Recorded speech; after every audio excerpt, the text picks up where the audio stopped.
बिस्मिल्लाहिर्रहमानिर्रहीम। अस्सलाम वालेकुम नाज़रीन, नाइट एडिशन के साथ मैं हूं सरवत वलीम। पाकिस्तान के लिए फूड बास्केट कहलाने वाला पंजाब इस वक्त सैलाब के शदीद दबाव में है। न सिर्फ दरियाई आबादियों और कई शहरों में सैलाबी पानी दाखिल होने की इत्तलात सामने आई हैं, बल्कि खेत खलियान भी पानी की नज़र हो चुके। सवाल उठ रहे हैं कि खैबर पख्तूनख्वा में तो क्लाउड बस्ट की वजह से तबाही हुई, मगर पंजाब में पेशगी इत्तलात मौजूद थी कि पानी आ रहा है, तो हुकूमत की तरफ से बरवक्त इक़दाम क्यों नहीं उठाए गए? भारत ने पानी छोड़ने के लिए जो पेशगी इत्तला दी थी, क्या वो इत्तला इंतजामिया के लिए बरवक्त इक़दाम करने के लिए काफ़ी ना थी? हालिया सैलाब को कुदरती आफत का नाम देना चाहिए या फिर ये एक मैन मेड क्राइसिस है जहां पर भारतीय सरकार जिम्मेदार है? तो क्या वहीं हम भी इन हालात के बराबर के जिम्मेदार हैं? सैलाबी सूरत हाल के बाद ये नुक्ता भी उठाया जा रहा है कि दरियाई ज़मीनों पर हाउसिंग सोसाइटीज़ और कमर्शियल मंसूबे किस अदवार में मौजूद में आए? किसने इन तामीरात की इजाज़त दी? किसने दरिया के रास्ते तंग किए और पानी के कुदरती बहाव के अंदर रुकावट डाली? आज जब दरिया दोबारा से अपनी ज़मीन को क्लेम करने के लिए वापस आ रहे हैं, तो सवाल यह है कि दरियाई ज़मीनों के फैसले करने वालों का एहतसाब हो सकेगा या नहीं? क्या विफाकी और सूबाई हुकूमत मुतासरीन को रिलीफ देने के साथ साथ जिम्मेदारों को कानून के कटहरे में लेकर आएगी, या फिर हमेशा की तरह एक कमीशन बनेगा, रिपोर्ट फाइलों में दब जाएगी और मामला खत्म होगा? पंजाब में इस वक्त सैलाब की मौजूदा सूरत हाल क्या है और विफाक किस हद तक सूबे को ताउन फराहम कर रहा है, इस पर तो बात करेंगे। लेकिन याद रहे कि इस वक्त पंजाब के बहुत सारे हिस्से ऐसे हैं जहां पर सैलाबी सूरत हाल इंतहाई खतरनाक हो चुकी है।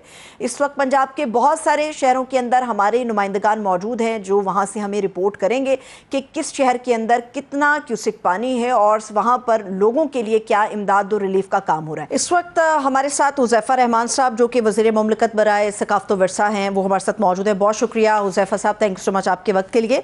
हुज़ैफा साहब, सबसे पहले तो ये बताइए कि इस वक्त जो पंजाब की ख़ास तौर पे सूरत हाल है सैलाब के बाद, कितने अब तक आप लोगों के पास आदाद शुमार आ चुके हैं? कितने अजला और जो आबादी है बराह रास्त वो कितनी बड़ी तादाद में मुतासिर हुई है? जी देखें जी, बहुत शुक्रिया।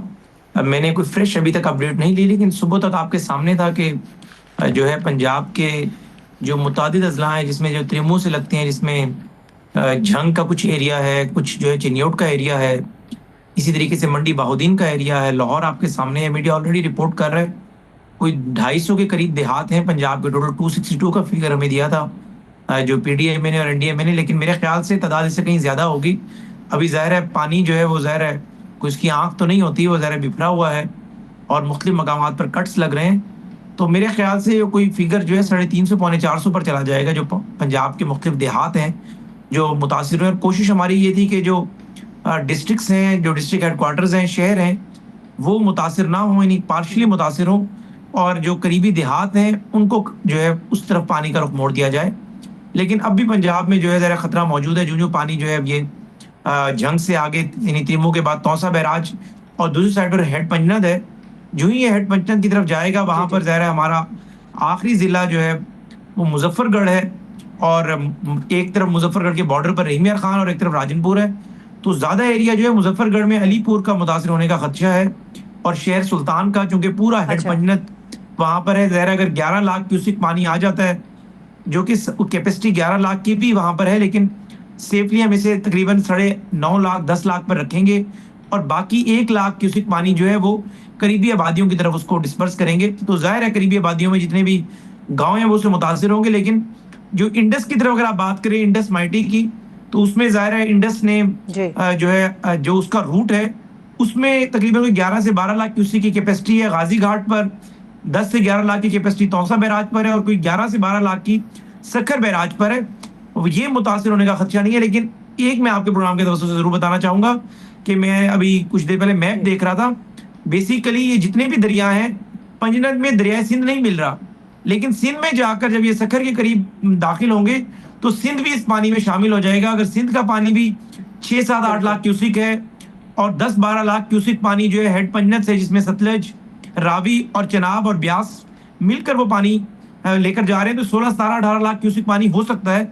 सिंध में बहुत बड़े पैमाने पर तबाही का खदशा है। मैंने आज से चंद रोज पहले जब मुझे एक प्रोग्राम में मदऊ किया गया था, तो मैंने कहा था केपीके में तो अभी आपको नजर आ रहा है, लेकिन केपीके हमारे ऊपर बैठा हुआ है। इसके बाद अल्लाह ताला महफूज रखे, लेकिन पंजाब की बारी है और शदीद सैलाब आएंगे पंजाब में, क्योंकि 2010 और 2012 की आमीन, केस अल्लाह स्टडी ताला मेरे सामने महफूज थी। रखे। लेकिन ठीक है, और लेकिन अब जो हुज़ैफा है साहब, एक जो बहुत पंजाब बड़ा क्योंकि चैलेंज ऊपर है। है, बस अल्लाह ताला से हमें दुआ करनी चाहिए। ये एक अल्लाह की आजमाइश है।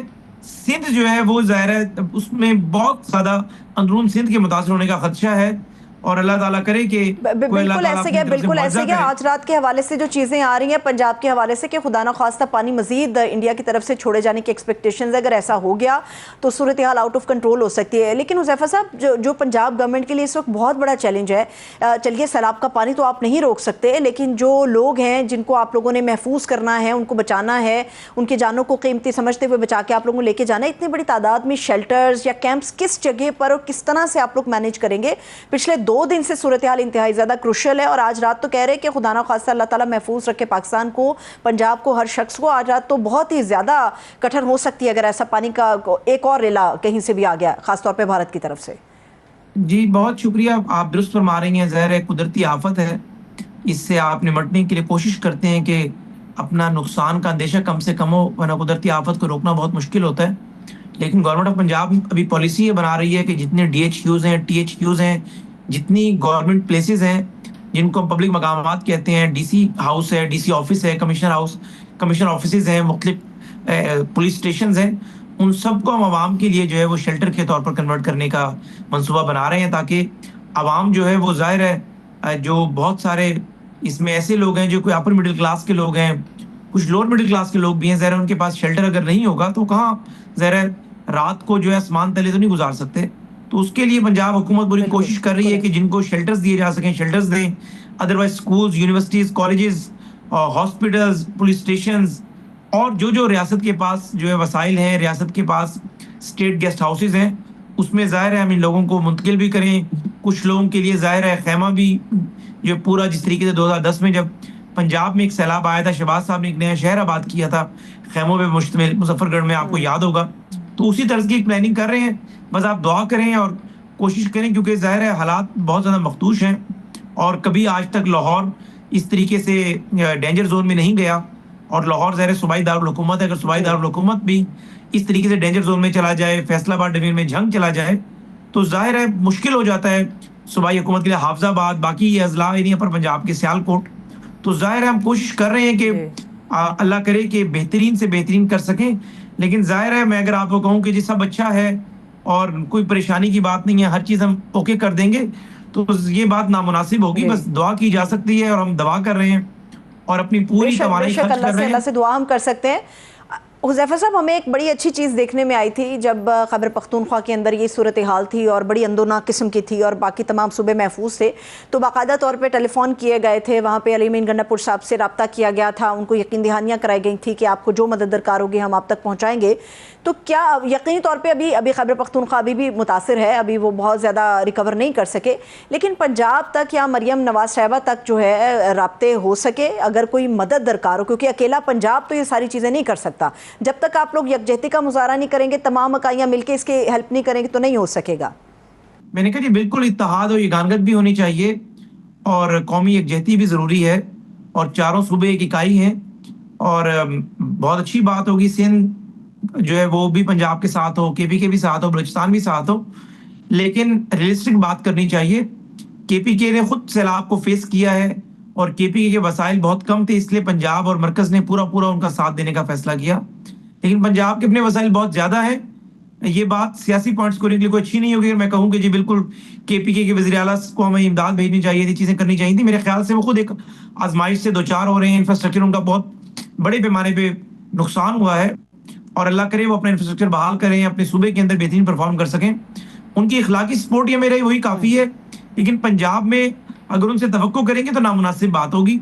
बस मरकजी हुकूमत पूरी कोशिश कर रही है, बाकी पंजाब हुकूमत के अपने वसाइल भी हैं। बाकी सूबे जो है जिसमें ख़ास तौर पर KPK और बलूचिस्तान, उनकी तो इखलाकी सपोर्ट ही बहुत है। अलबत्ता सिंध जो है ज़ाहिर है उससे हमारा कोऑर्डिनेशन भी चल रहा है, और सिंध हुकूमत जो है हमारे साथ जो मैक्सिमम ताउन हमें दरकार होगा उसमें करेगी, और अगर ये सैलाब सिंध में जाते हैं तो हम उनके साथ ताउन करेंगे।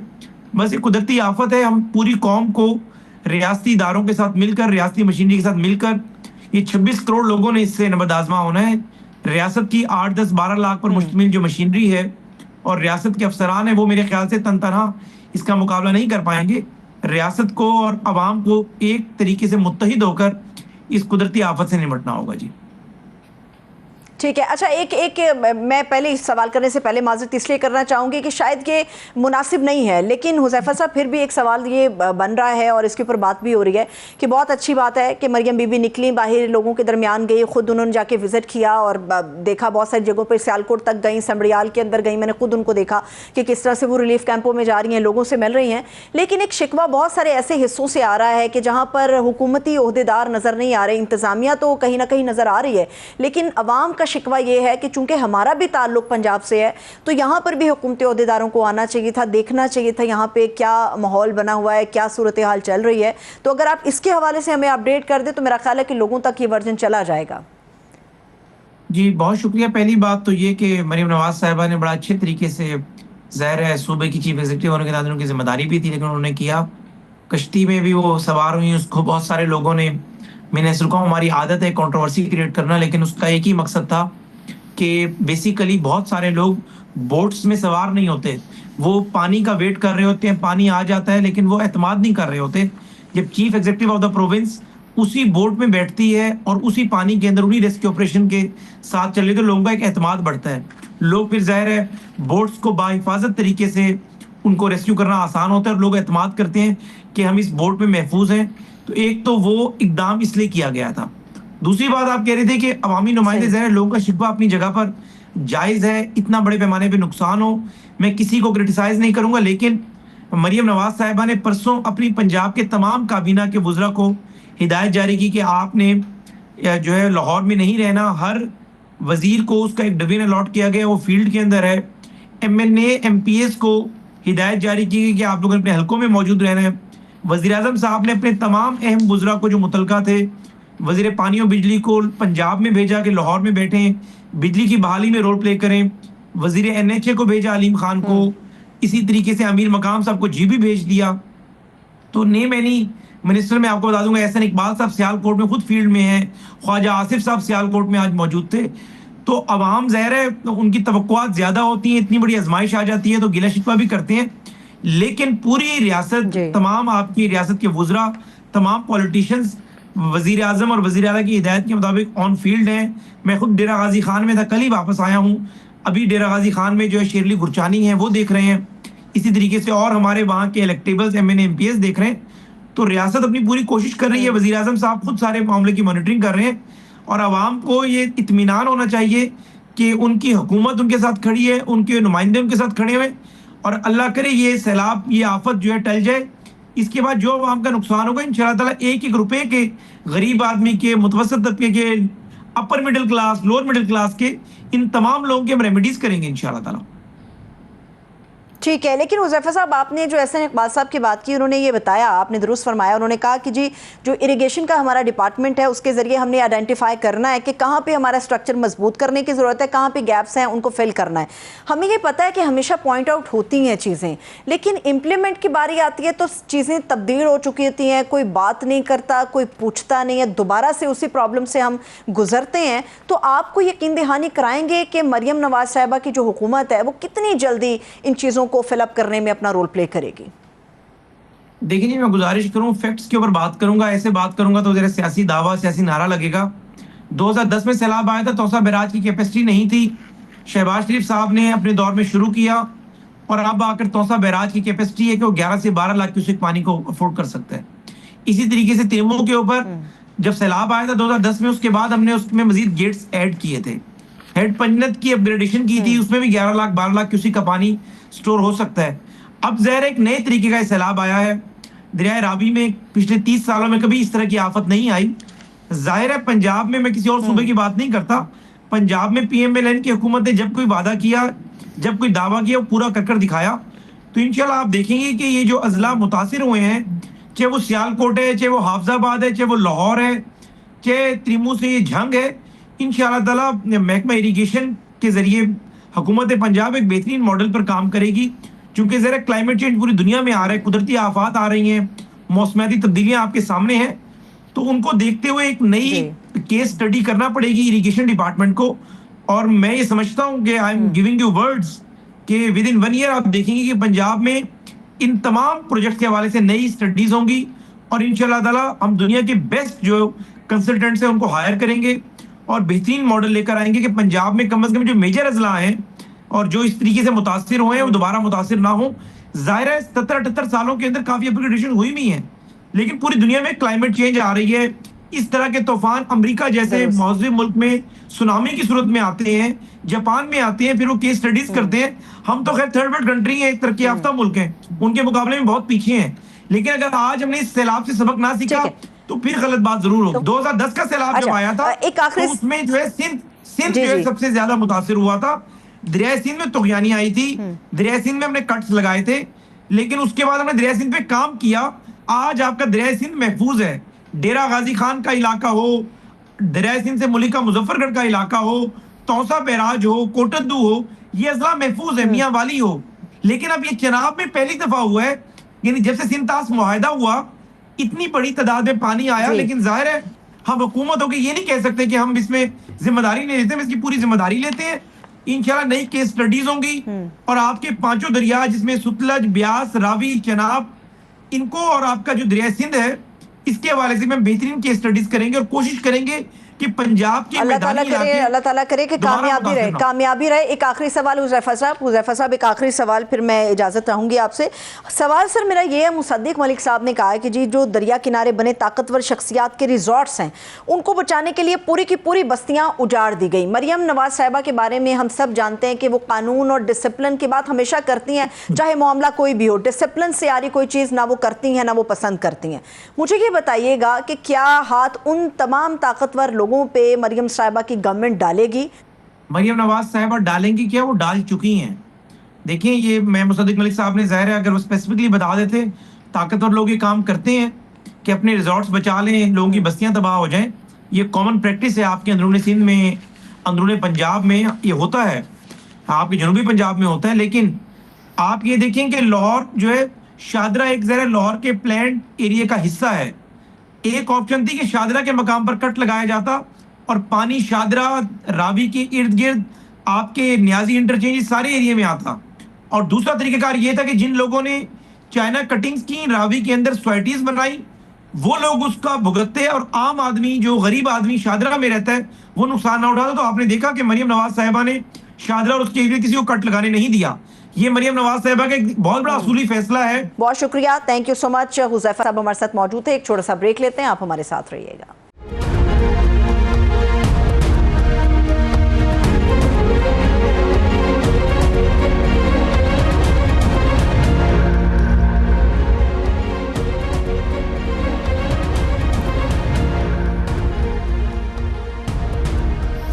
ब्रेक के बाद एक मरतबा फिर से खुश आमदीद कहेंगे। नाज़रीन, अभी हम मौसमियाती तब्दीलियों की वजह से होने वाले क्लाउड बर्स्ट, तूफ़ानी बारिशों और सैलाबी रेलों के आफ्टर शॉक से बाहर नहीं निकले थे कि जंगी जनून में मुब्तला भारत ने आबी जारियत करते हुए पाकिस्तान के 3 दरियाओं में मज़ीद पानी छोड़ दिया है, जिसके बाद दरियाए रावी, चनाब और सतलुज में सैलाबी सूरत हाल हुकूमत के लिए एक बहुत बड़ा चैलेंज बन चुकी है। जानना यह है कि क्या सैलाबी रेलों से होने वाली तबाही का जिम्मेदार सिर्फ भारत ही है या फिर में हमारी हुकूमत का भी कोई किरदार है? मौसमियाती तब्दीलियां कुदरती आफात तो हैं, लेकिन यह भी देखना ज़रूरी है कि इसमें इंसानी गलतियों का कितना किरदार है। इंटरनेशनल स्टैंडर्ड्स के मुताबिक भी किसी भी दरिया या समंदर के करीब इंसानी आबादियाँ या तामीरात नहीं होनी चाहिए, मगर बदकिस्मती से पाकिस्तान में इन स्टैंडर्ड्स को फॉलो नहीं किया रहा था। माजी में जितनी भी हुकूमतें आईं सब ने इन सोसाइटीज़ को NOCs जारी किए, जिसके बाद दरियाओं और आबी गुजरगाहों और ग्रीन बेल्ट्स को काट कर, यानी उनका रास्ता मोड़ कर वहाँ पर तामीरात की जाती रहीं, जो सैलाबी सूरत हाल में सबसे ज़्यादा इस वक्त नुकसान का बायस बन चुकी हैं। पाकिस्तान में सैलाब से तबाही की जो दूसरी बड़ी वजह है वो मुल्क में डैम्स का ना होना है। यकीनी तौर पे आपको ये जानकर हैरानी होगी कि इस वक्त पाकिस्तान में सिर्फ 150 डैम्स हैं जो पानी की स्टोरेज के लिए नाकाफ़ी हैं, जबकि हमारा हमसाया मुल्क भारत, वहाँ पर इस वक्त 5000 से ज़्यादा डैम्स मौजूद हैं। तो सवाल ये है कि पाकिस्तान में डैम्स बनाना माहौलियाती तब्दीली के चैलेंज निपटने के लिए कितना ज़रूरी है और हुकूमत उसे संजीदा क्यों नहीं ले रही। महकमा मौसमियात ने आज से दोबारा 2 सितंबर तक मुल्क में मज़ीद बारिशों की भी पेशिन गोई की है। इस बात का भी खदशा है कि भारत मज़ीद पानी भी छोड़ सकता है। अब ये भी अहम है कि ऐसे कौन से इक़दाम ज़रूरी हैं जिनसे मज़ीद नुकसान से बचा जा सके। इसी पर बात करने के लिए हमारे साथ माहिर माहौलियात डॉक्टर ज़ैनब नईम साहिबा मौजूद है। हम उनको वेलकम करेंगे। बहुत शुक्रिया डॉक्टर साहिबा, थैंक यू सो मच आपके वक्त के लिए। डॉक्टर साहबा, ये बात तो तय है कि इस मरतबा बारिशें अनएक्सपेक्टेड थी, ज़रूरत से ज़्यादा हो गई, पानी बहुत ज़्यादा इकट्ठा हो गया, लेकिन ये जो मौजूदा सैलाबी सूरत हाल है, क्या ये सिर्फ बारिशों की वजह से है या फिर इसमें क्लाइमेट चेंज का भी कोई रोल है?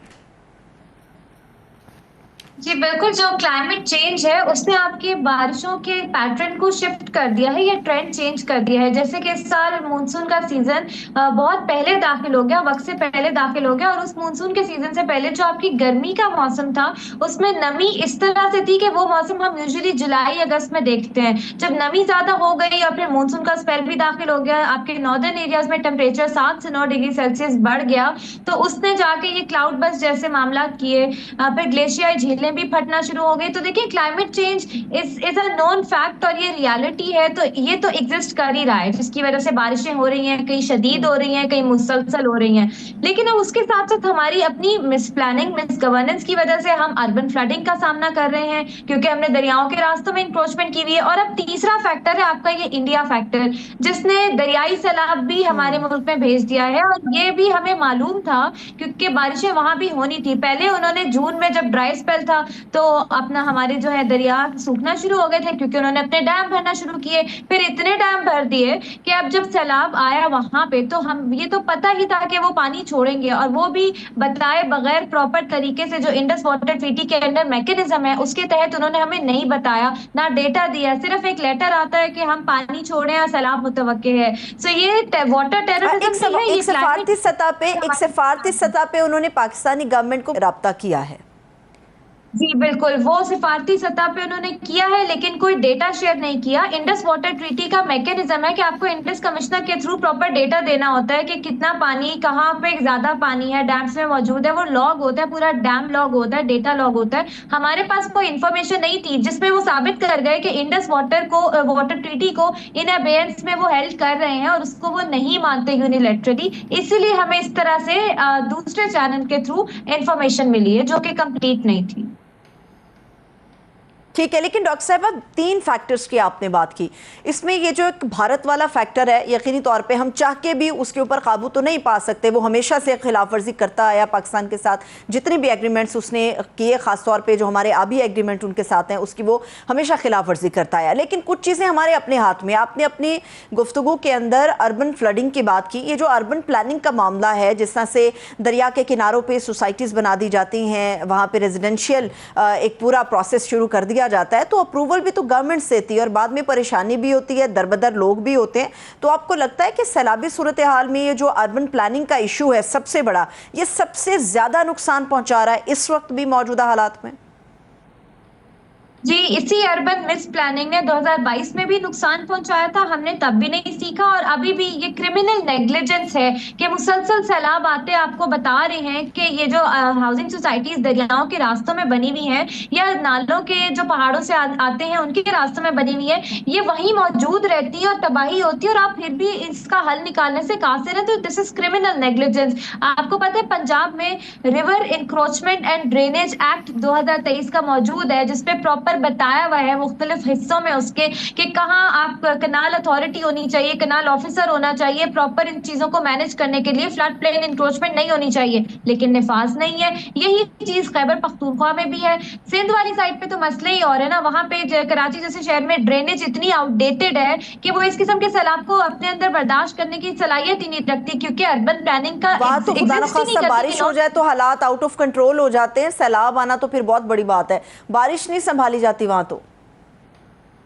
बिल्कुल बारिश नहीं संभाली जाती और बाकी मुल्क के हिस्सों में जो हमें पता है सदियों से रोध कोई का ये ट्रेंड है, स्पेट इरिगेशन चली आ रही है, उसका पानी का पोटेंशियल 10 बिलियन क्यूबिक मीटर है जो कि जाया हो जाता है। क्यों? क्योंकि रोध कोई के आगे हमने चेक डैम्स नहीं बनाए, जो छोटे डैम्स होते हैं उसको स्टोर नहीं करते और वो हर साल सैलाबी सैलाबी रेले में आके वहां की कम्युनिटी सफर करती है और वहां पे हर साल इवैक्यूएशन होती है, कितने लोग भी मरते हैं। तो ये सारा ट्रेंड और लाइफ स्टॉक भी ये साल से चला आ रहा है और अब ये क्रिमिनल नेग्लिजेंस हो रही है कि अगर हम अभी भी इन चीजों पे इन्फोर्समेंट नहीं करते और ये दोबारा होती है, क्योंकि climate change is here to stay, ये तो एक रियलिटी है।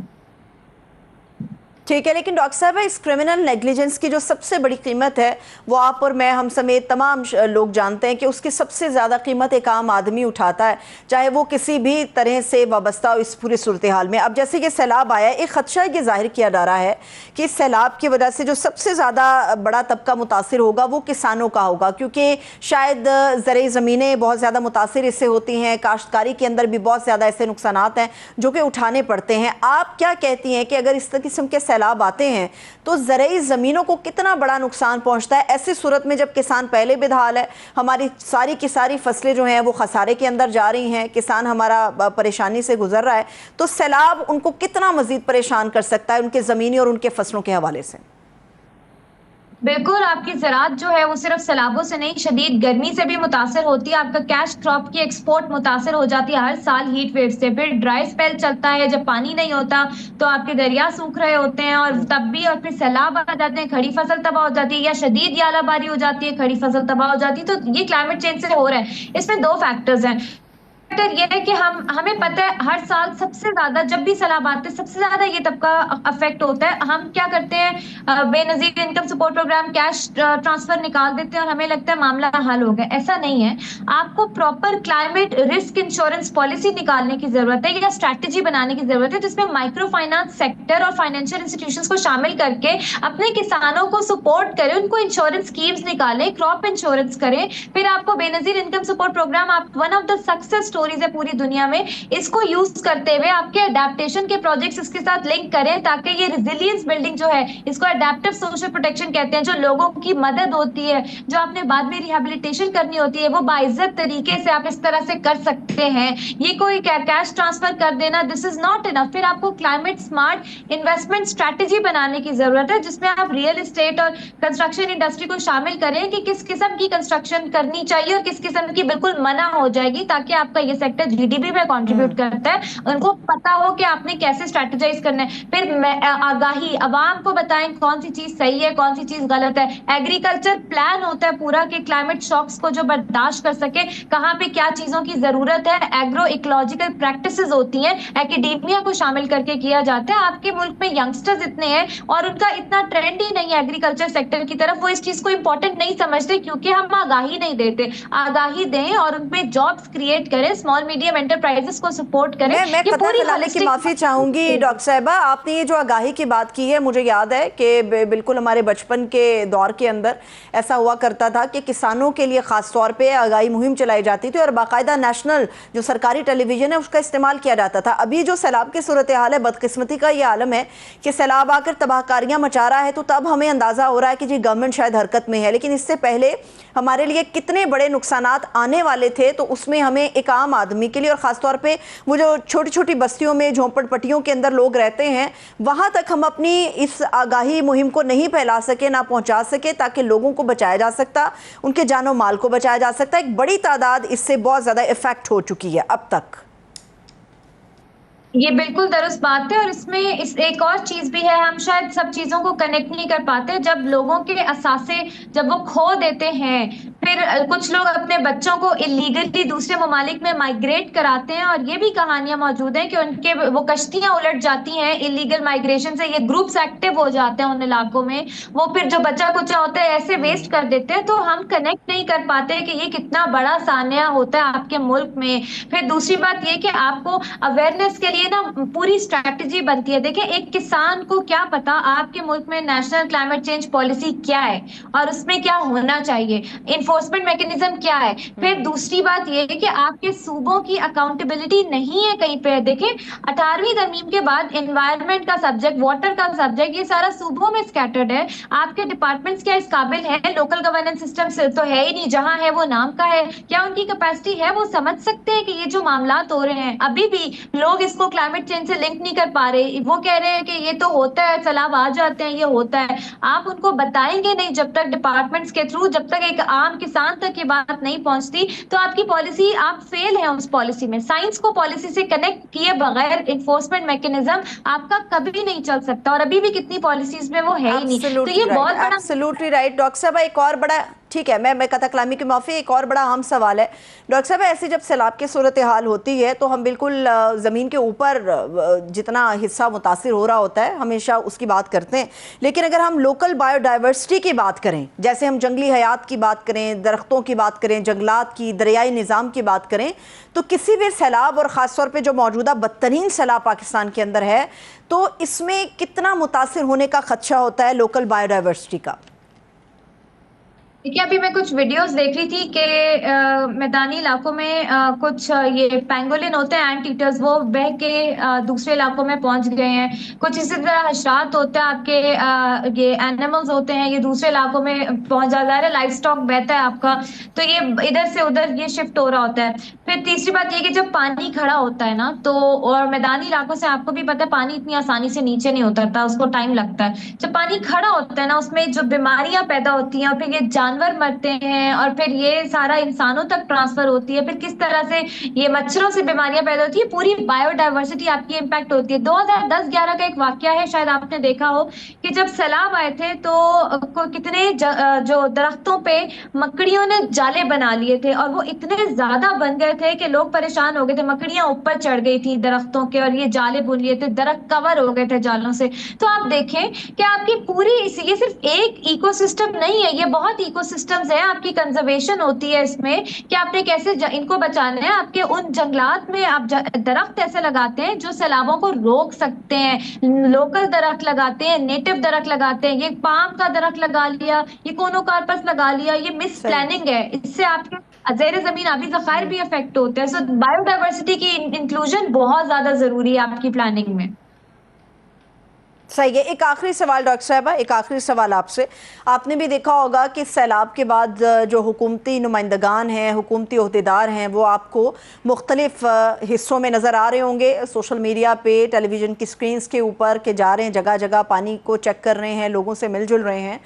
ये जो हुकूमती ओहदेदार इस वक्त हरकत में हैं, तो आपके ख्याल में असल में हरकत में किन लोगों को आना चाहिए, बावजूद इसके कि जो लोग इसके जिम्मेदार हैं उसको देख रहे हैं? हुकूमती ओहदेदारों का हरकत में आना काफ़ी है या असल जिम्मेदारों का हरकत में आना काफ़ी है? देखिए, ये पूरे मुल्क का ये कौमी सान्या है, और मेरे ख्याल से सबको हरकत में आना कभी काफी नहीं होगा। इस वक्त सबके लिए जरूरी है कि वो हरकत में आए, चाहे आपके हुकूमती ओहदेदार हैं, चाहे आपके रेस्क्यू के इदारे हैं, चाहे आपके लोकल डिपार्टमेंट्स हैं, चाहे आपका प्राइवेट सेक्टर है। आप स्टेप अप करें और हेल्प करें। ये ह्यूमैनिटेरियन क्राइसिस है, आप अपने मुल्क में मदद करें, पानी, साफ पानी फराहम करें उन जगहों पे जहाँ पे ये मसाइल हो रहे हैं। तो देखें, ये सबका मामला है। ये इस चीज को हम सियासी रंग दे ही नहीं सकते कि कौन सा जो है चीफ मिनिस्टर किधर गया हुआ और कौन सा चीफ मिनिस्टर किधर नहीं गया हुआ। ये मुल्क का सान्या है, और इस पे हम सियासत नहीं करनी चाहिए, क्योंकि क्लाइमेट चेंज को किसी पार्टी, किसी खित्ते का नहीं पता। वो जब तबाही मचाता है तो वो बगैर देखे मचाता है, और ज्यादा लोग ये एक सान्या है और तबाही मचाता हुआ पूरे पाकिस्तान की तरफ फैल रहा है। लोगों को मदद करनी होगी और इसके अंदर सियासत का एलिमेंट नहीं होना चाहिए। यहाँ पर यकजहती की बहुत ज़्यादा ज़रूरत है। बहुत शुक्रिया। डॉक्टर ज़ैनब नईम साहिबा हमारे साथ मौजूद थे। एक ब्रेक लेते हैं, स्टे विद अस।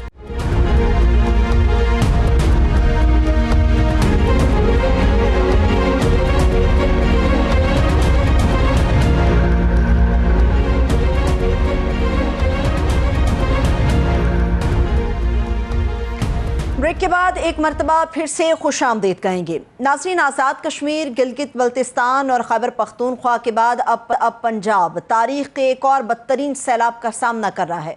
पंजाब के 3 बिफरे दरियाओं रावी, चनाब और सतलुज ने हर तरफ तबाही मचा रखी है। दरियाओं के किनारे आबाद बस्तियां डूब चुकी हैं और खेत तबाह हो चुके हैं। सैलाब की तबाहकारियों से बचने के लिए हज़ारों अफराद नकल मकानी पर मजबूर नजर आते हैं। ऐसे में ये सवाल उठ रहा है कि क्या पाकिस्तान के खिलाफ भारत की ये आबी जारियत है, ये कुदरती आफत है, या ये एक मैन मेड क्राइसिस है। वहीं पर यह जानना भी अहम है कि इस बदतरीन सूरत हाल का असल जिम्मेदार कौन है। पंजाब जब से सैलाब की लपेट में आया है तो सवाल उठ रहे हैं कि आखिर दरियाई ज़मीनों पर हाउसिंग सोसाइटीज़ बनाने को जो फैसले किए गए वो किसके दौर में शुरू हुए। दरियाई रावी को मुर्दा करार देकर यहाँ पर दुबई तर्ज का एक शहर बसाने का ख्वाब दिखाने वाले अब कहाँ पर हैं। दरियाई ज़मीन पर हाउसिंग सोसाइटीज़ के लिए एनओसीज देने वाले अब कहाँ हैं। अलमिया ये भी है कि सैलाब भी सियासी महाज की गर्मी को कम नहीं कर सका। पीटीआई ने ना सिर्फ कौमी असम्बली की कायमा कमेटियों से इस्तीफे दे दिए बल्कि ज़िमनी इलेक्शन का बायकॉट करके हुक्मरान इत्तेहाद के लिए सियासी मैदान भी खाली छोड़ दिया है। लेकिन पीटीआई के एक तज़ाद बड़े सवाल हैं। अगर पीटीआई पंजाब में ज़िमनी इलेक्शन का बायकॉट कर रही है तो फिर केपीके से इलेक्शन लड़ने की खबरें सामने क्यों आ रही हैं। ये भी इम्पॉर्टेंट है कि एक ही सियासी जमात का 2 सूबों में 2 मुख्तलिफ मौक़िफ़ आखिर किस बयानी को जन्म देते हैं। इसे सियासी हिकमत अमली का नाम दिया जाए या तज़ाद कहा जाए। ये याद रहे कि हुकूमती मशीर राना सनाउल्लाह तो ये मानते हैं कि अगर पीटीआई का यही रवैया रहा तो ये जमात अगले इलेक्शन से पहले ही माइनस हो जाएगी। सवाल यह है कि पीटीआई सिस्टम से खुद को माइनस करने जैसे फैसले क्यों कर रही है। ऐसे फैसलों का पीटीआई को फ़ायदा होगा या नुकसान होगा, इसी पर बात करेंगे। Senator doctor Humayun Mohammad, senior रहनुमा पाकिस्तान तहरीक इंसाफ के, वो हमारे साथ मौजूद हैं। बहुत शुक्रिया सेनेटर साहब, थैंक यू सो मच आपके वक्त के लिए। सबसे पहले सवाल करने से पहले तो मैं आपसे माजरत करूँगी। माजरत की वजह यह है कि बदकिस्मती से ये एक आफत का, एक सानहे का माहौल है। पूरे पाकिस्तान के अंदर सैलाबी सूरत हाल है।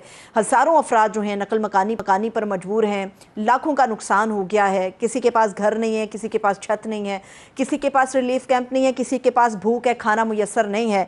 लेकिन बदकिस्मती से हम सियासत कर रहे हैं, फिर भी हम सियासत कर रहे हैं। इसलिए मैं पहले सवाल से पहले आपके सामने अपना ये रख देती हूँ।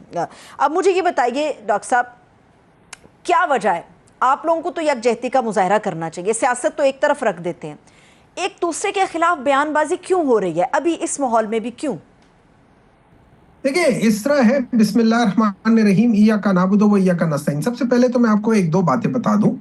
सियासत बुरी चीज नहीं है। सियासत है सवाल उठाने की, सियासत है प्रॉब्लम को सॉल्व करने की, सियासत है अवाम के बारे में सोचने की, सियासत है कि अपने गलतियों से या कोई अगर सानिया हो जाए तो उसको सामने रखते हुए अपने फ्यूचर की प्लानिंग करने की। सियासत को पिछले 40 साल में हम लोगों ने बुरा बना दिया है। हम लोगों ने जो 80 और 90 की दिहाई में जो सियासत देखी है उसने सियासत को बुरा कर दिया है।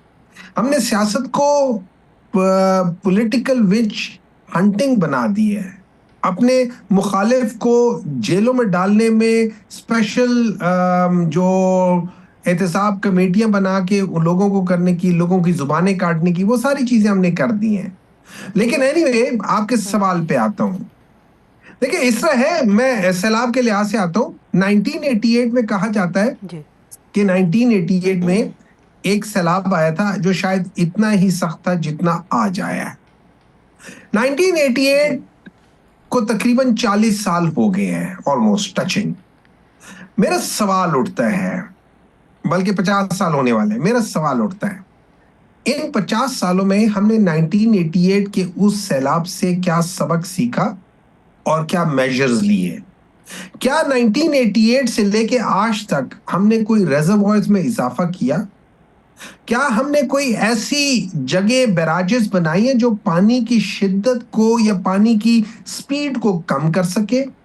क्या हमने वो ऑल्टरनेटिव्स बनाए जिससे हम पानी की हार्वेस्ट जो कि जमीन में रिचार्ज करता है उसके लिए कोई ऐसा सिस्टम बनाए जो कि जब आप रिचार्ज करते हैं तो आप बहुत सारा पानी जो सरफेस के ऊपर होता है उसको आप सरफेस के नीचे भेज देते हैं, तो वो ऑन द सरफेस वाला वाटर अंडर द ग्राउंड चला जाता है, तो उसके ऊपर वाली तबाही को रोक के वो उल्टा जमीन को रिचार्ज करता है।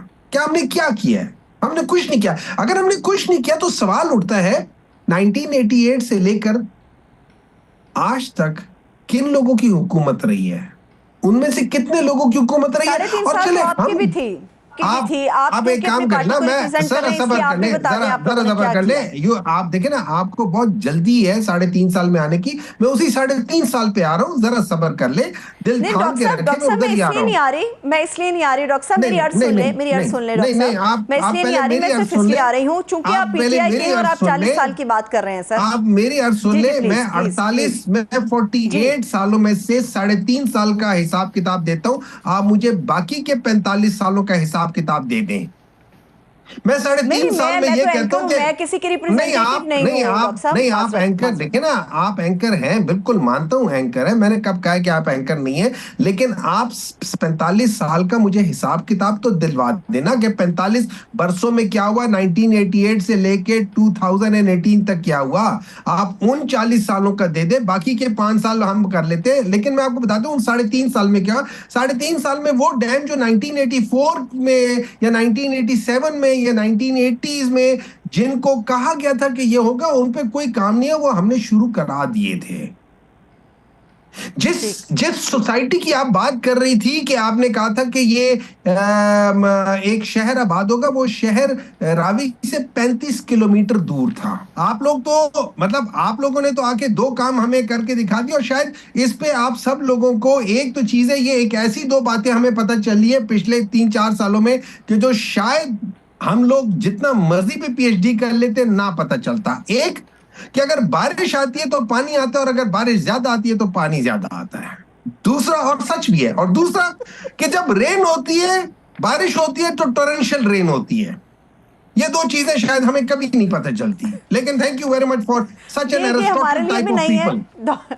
डॉक्टर साहब ये हमारे लिए भी नहीं है, यकीनी तौर पे आपकी तरह हम भी इसमें महसूस भी हो रहे हैं और शायद हैरतज़दा भी हैं। वो कह रहे हैं 1.5 रहोगे तो ऐश करोगे, नई चीजें सीखोगे। अच्छा डॉक्टर साहब, बैक टू द पॉइंट। आपने डॉक्टर साहब, पहली बात तो ये मेरी अर्ज सुन लीजिएगा, आपका सर चूंकि ताल्लुक पीटीआई से, आपने जब 40 साल की बात की तो सवाल करना मेरा हक था, आपने उसका मुफस्सल जवाब दिया। अच्छा सर, अब जरा सियासत पे आ जाते हैं। डॉक्टर साहब आपकी मौजूदगी का फ़ायदा उठाते हैं। सर ये एक तो पाकिस्तान तहरीक इंसाफ राना सनाउल्लाह साहब के इस स्टेटमेंट को किस तरह से ले रही है, जो वो ये कह रहे हैं कि जब अगला इलेक्शन होगा तो उससे पहले ही मौजूदा रवैये को मद्देनज़र रखते हुए पीटीआई अगले इलेक्शन से पहले खुद ब खुद माइनस हो जाएगी।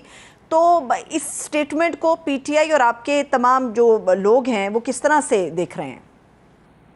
देखिए, मैं 2-3 चीजें देखता हूँ, स्टेटमेंट्स 3-4 लोगों के देखता हूँ, और ये सारे वो लोग हैं सिवाय राणा के, बाकी वो लोग हैं, वही इवन राणा साहब, ये जो फेडरल गवर्नमेंट को रिप्रेजेंट करते हैं। एक है गवर्नर पंजाब, जो कहते हैं कि अटक से लेके लाहौर तक एक सीट भी नहीं जीती गई। एक है गवर्नर सिंध, जो कि स्टेज पे खड़े होके तंजन कहते हैं, भाई आप वोट हमें दो, वैसे भी जो आपने वोट डाला था वो निकला तो नहीं था। इसका मतलब क्या है? इसका मतलब यह है कि धांधली हुई थी, ऑफिशियली धांधली हुई थी। तीसरी, राणा सनाउल्लाह की बात कि अगर ये लोग इस तरीके से रहेंगे तो फिर इनके ऊपर ये केसेस चलते रहेंगे और उनका रिजल्ट इसी तरह आएगा। इसका मतलब क्या है? आप जो मर्जी कर लो, फिर तो जो राणा सनाउल्लाह कह रहे हैं वो सही कह रहे हैं, वो पाकिस्तान तहरीक इंसाफ को माइनस करने की कोशिश करेंगे। और ये तो वो क्या, और मैं आपको एक बात बता देता हूं, मुझे एक बात बताएं, अभी तक इलेक्शन कमिश्नर क्यों नहीं लगा? नया नहीं लगा ना?